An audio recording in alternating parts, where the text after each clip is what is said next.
আপনি জানেন কি ধনেপাতা আর ডিম দিয়ে অসাধারণ একটি রেসিপি তৈরি করা সম্ভব। এর জন্য আপনাকে প্রথমেই ধনেপাতা দিয়ে দিতে হবে। এরপরে 1 থেকে 2টি ডিম এখানে ভেঙে দিতে হবে। এরপর কিছুক্ষণ নাড়াচাড়া করার পরে এগুলোকে ব্লেন্ডারে দিয়ে সুন্দরভাবে পিষিয়ে নিতে হবে। 30 থেকে 40 সেকেন্ড মেশানোর পর এগুলো তরল এলাকার ধারণ করবে। এরপর আপনাকে অবশ্যই একটি বাটিতে ঢেলে নিতে হবে। ভুলে এগুলো কড়াইতে ঢালা যাবে না। এরপরে কড়াইতে সামান্য পরিমাণে পানি দিয়ে সেগুলোকে ফুটন্ত গরম করে 4 থেকে 5 মিনিট রেখে দিতে হবে। এভাবে 4 থেকে 5 মিনিট রাখার পর তৈরি হয়ে যাবে অসাধারণ একটি সংমিশ্রণ। এরপর এগুলোকে সুন্দরভাবে চাকু দিয়ে কেটে নিতে হবে। এগুলোকে চাকু দিয়ে কেটে হালকা হালকা উপরে করে রেখে দিতে হবে। এটার কাজ শেষ। এটা আপনি একটি প্লেটে ঢেলে নিতে পারবেন।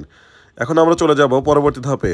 আবারও আপনাকে একটি কড়াইতে গরম পানি দিতে হবে এবং কয়েকটি পরিমাণ শুকনো মরিচ দিয়ে ঢেকে দিতে হবে। এর সাথে অবশ্যই যুক্ত করতে হবে আদা, পেঁয়াজ এবং রসুন। এরপর এগুলোকে সুন্দরভাবে ব্লেন্ডার মেশিনে পিষিয়ে নিতে হবে এবং গরমকৃত শুকনো মরিচগুলোকে এর সাথে মিক্স করতে হবে। মিক্স করা শেষ হলে আপনি এর সাথে কিছু পরিমাণে সস যুক্ত করতে পারেন স্বাদের জন্য। তারপরে এই সসটিকে সুন্দরভাবে ব্লেন্ডার মেশিন দিয়ে পিষিয়ে নেবেন।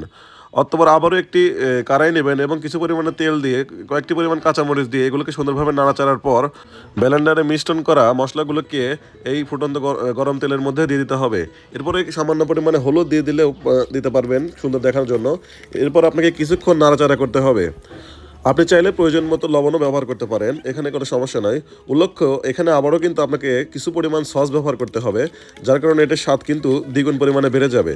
এরপরে 3 থেকে 4 মিনিট এভাবে নাড়াচাড়া করার পরে পূর্বে তৈরিকৃত ধনে পাতার খণ্ডগুলোকে এর মধ্যে ছেড়ে দিতে হবে।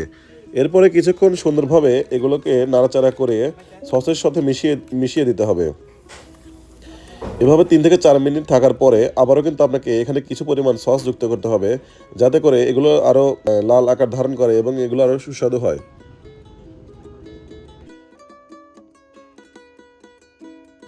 এগুলো যখন একটু কালো কালো আকার ধারণ করবে তখনই আপনাকে বুঝতে হবে যে এগুলো পরিপূর্ণ হয়ে গেছে।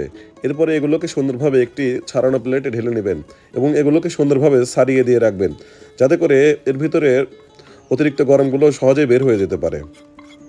এবার আপনি এখানে আবারও কিছু পরিমাণ সস ব্যবহার করবেন এবং সস ব্যবহার করার 2 থেকে 3 মিনিট পর এগুলোকে আবার উল্টিয়ে দিলেই এগুলো খাওয়ার যোগ্য হয়ে যাবে। চেষ্টা করলে আপনিও পারবেন সহজে এটি তৈরি করতে।